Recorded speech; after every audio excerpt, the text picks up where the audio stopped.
It's a good morning to the Gelding as we go to Moonee Valley today, Gelding, on a Christmas Eve edition of That's Racing. Good morning, Professor. Good morning, listeners. Yes, Merry Christmas to everyone on Christmas Eve. Saturday meeting at the Valley. Professor, I was trying to figure out, there's been some meetings at the Valley, but mainly Friday nights. What's the last Saturday meeting at the Valley? Cox Plate Day? Could well have been, Gelding. In October. So, you know, a big rest for the Valley for Saturdays, of course, but there's been plenty of meetings on Friday night. So, yes. And Professor, for Christmas, you tucked up here in Melbourne, are you? Ready for a big day tomorrow? Trying to avoid the heat, Gelding. Trying to avoid the heat? Yeah. Where are we? I could be anywhere. Could be anywhere. It could be anywhere. Anywhere and everywhere. Wouldn't be somewhere near the ocean or something? Or... No, not at the moment. Not at the moment? It might be later on. Okay. Not quite now. Would we be able to wave to the Sydney to Hobart race, about race day 2, would we? Might be able to. Yeah, might be able to. Might well be able to. Oh, beautiful. Gelding, 9 races on today. The first at 12:35. The only feature race that I could possibly find is race 5 because it's a benchmark 84, so it's the highest rated race for $130,000. I don't think that's in the quadrella though. No, Professor, but anyway, we've given up trying to figure out why the main races aren't in the quaddies, haven't we? We have. Or maybe that's a New Year's, kind of. Maybe we can get the race clubs to put the main race in the quaddie. Well, can that be a resolution? To avoid becoming idiot of the week, Gelding, they perhaps should try and do that. Perhaps they should, Professor. But yeah, look, I hold your views on this race meeting. It doesn't look a very, very exciting race meeting, does it, Professor? I was looking for something, horses to get excited about, and really couldn't find a lot of them. So, well, the word I used, Gelding, was ordinary. It's an ordinary. Yes, I think it's an ordinary meeting, and I was looking for a race that would have suited my horse, Professor. Gelding, if I strolled into the Moonee Racing Club, and this is no disrespect to them, and with these fields, I would suggest that, okay, that's a normal Moonee Race Day meeting. Yeah. Oh, look, there's some good horses here, Professor, and we'll talk about a few, River Plate. Right you are. I know you're going for one in race 2. There's some good horses that have won. Like, I had a look at Fine Dane in race 3. It's a horse that's won $500,000. That's something you'd like, but it's not one that wins out of turn. It's got to be in its right race. And just for example, like I'd love to own Fine Dane, but when you have a look at what it's done, it's had almost 50 starts for $500,000 and won 5 races. So, won a good race up in the Magic Millions, I think. And, so they're that's that type of meeting, Professor. All right, Gelding. There's the track's currently rated a good 4, but I would have thought with the warm weather that might well be upgraded to a 3. Yep. And the rail out 2 metres, so that doesn't surprise given there has been some racing at Moonee Valley, albeit not on a Saturday. What are your 2 best bets for what we would call an ordinary meeting? Yeah, Professor. Look, I'll just put the warning out with this type of weather and the tracks we have at the moment, Professor. This track may be a good 3, and sometimes on these surfaces, some of the horses pull up a bit lame. So take that into account. So if you're looking at horses which has had wet track form, just be a little bit careful. Professor, my first tip that I picked today, race 4, number 1, Do Say, it's been scratched. So we'll be looking for that over the next couple of days. My first tip is in race 6, Professor, number 13, Pitch Charnon. Danny O'Brien trained, Jamie Carr ridden, showing a bit over $3, Professor. This horse, I was looking for horses that have won at Moonee Valley, Professor. This horse has had 5 starts at the Valley for 1 win and 3 seconds.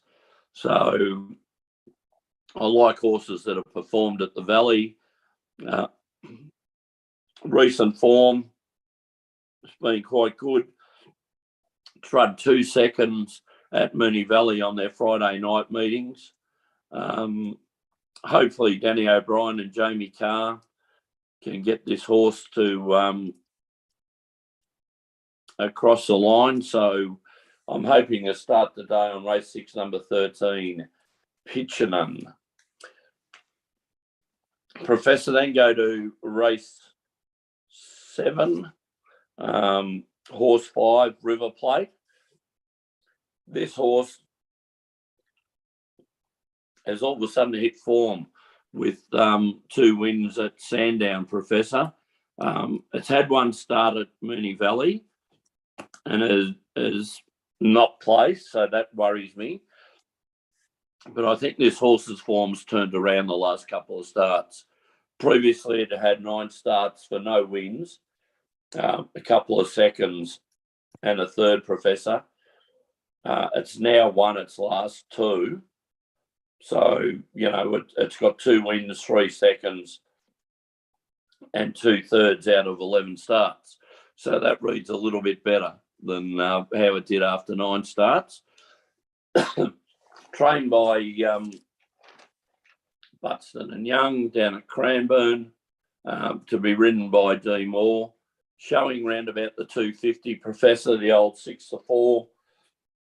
But I think it just may be too good for these horses. And you like, Professor? Yeah, Gelding. I'm going a little bit earlier than you. Race 2, it's a benchmark 70 for fillies over 1,500 metres.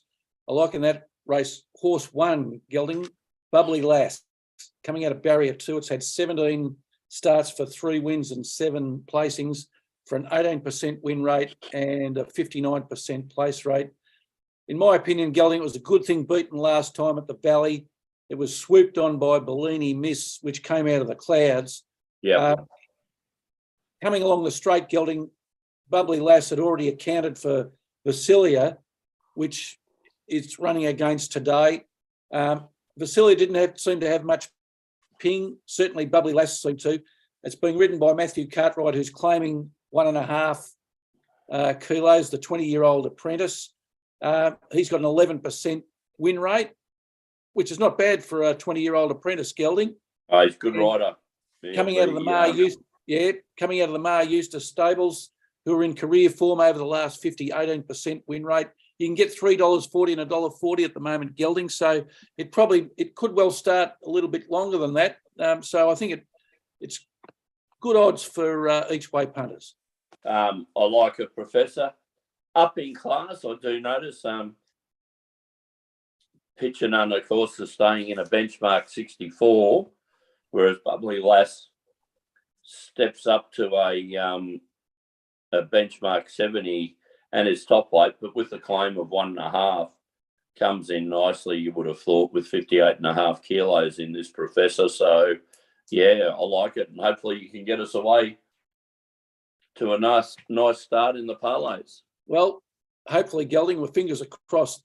My second choice, Gelding, race 5, benchmark 84 over 2,040 metres.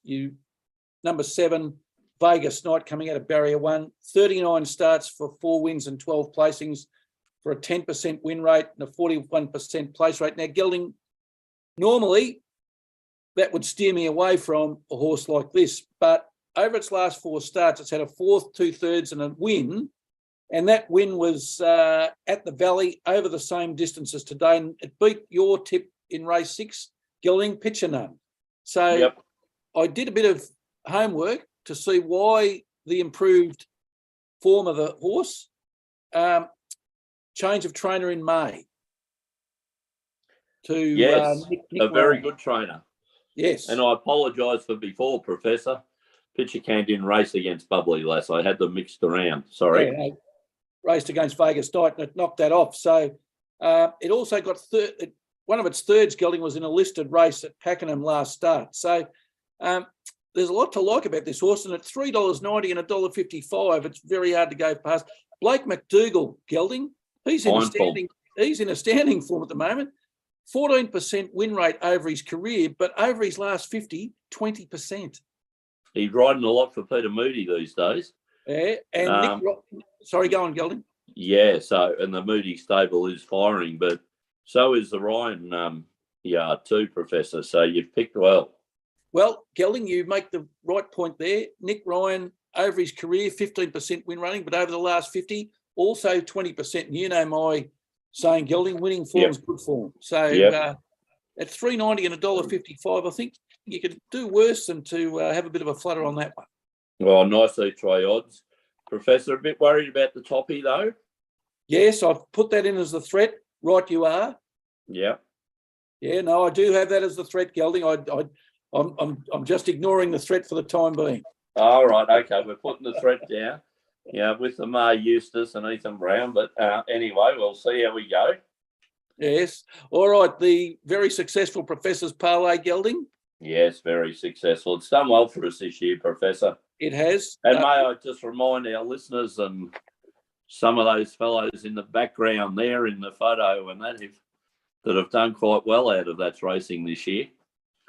Looking forward to trying, hopefully, to find something under the Christmas tree from a few of them. Well, maybe if we change tack, Gelding, perhaps, we've been asking for a paper bag for a long time and been always found, come up short. Maybe we should press for a luncheon. Oh, I think where you and I don't have to put our hands in our pocket. Oh, I think that's a lovely idea, Professor. And I think we might have the Chinese restaurant for it, wouldn't we? Well, we would, but perhaps we should suggest that to David from Mordialloc and John from Canterbury.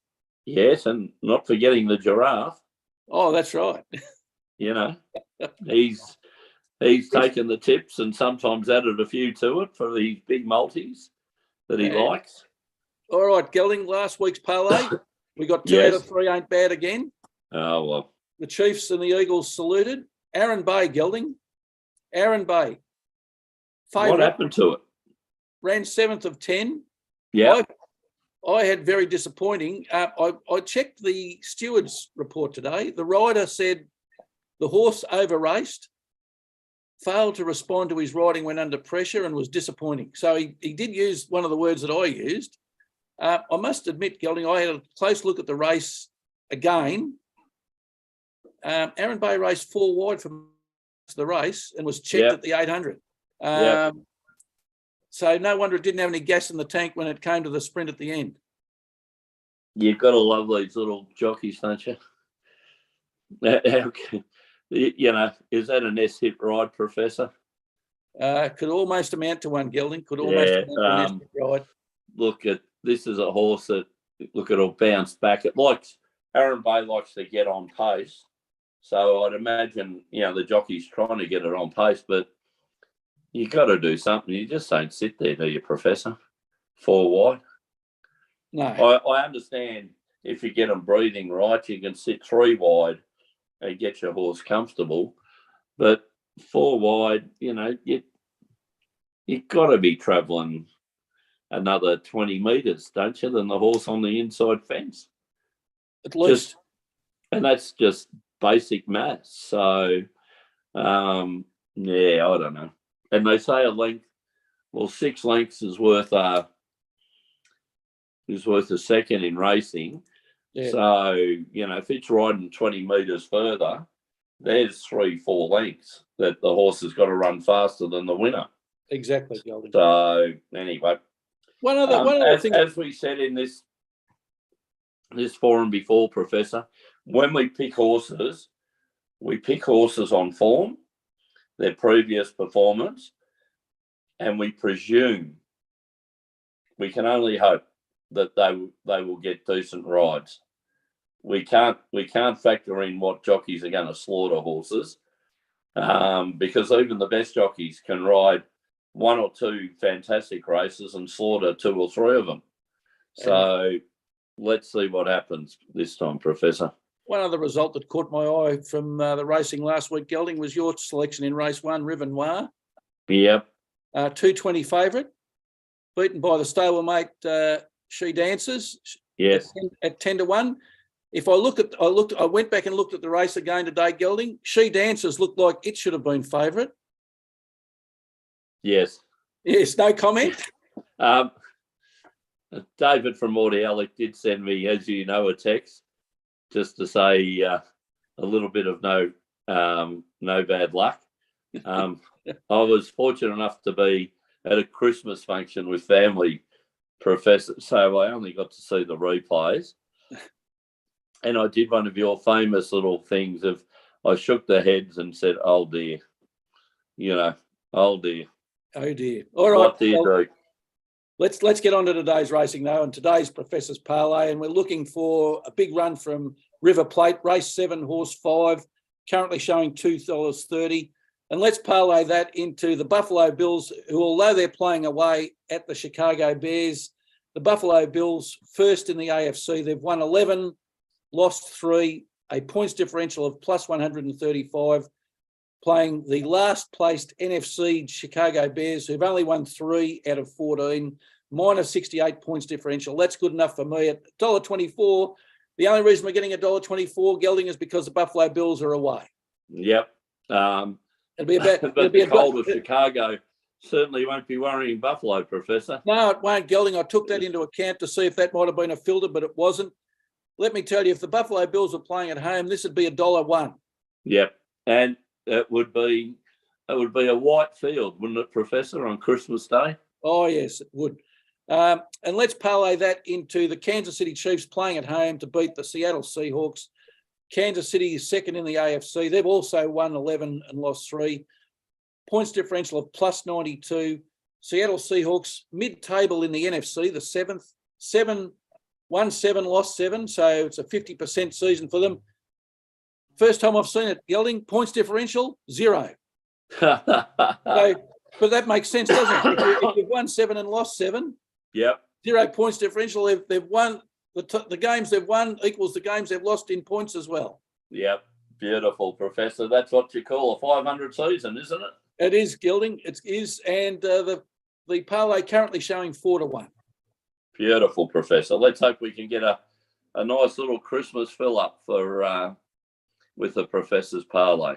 Well, we can live in hope, Gelding. We can live in hope. If all things go according to plan, we should be successful. Now, what we've got to do is wish all That's Racing viewers a very Merry Christmas and let them know that there's a special That's Racing, a Boxing Day edition for the Monday. Yes. The Monday show. Yes, for Sandown races, not the usual Caulfield Boxing Day races. Let's hope there's not an 1,100 metre race at Sandown, Professor, where they have to use their second finish line. Oh, Gelding. Oh, idiots of the week. Again. All right, Gelding. Well, until Monday and the Boxing Day edition of That's Racing, we'll say good luck. And good punting.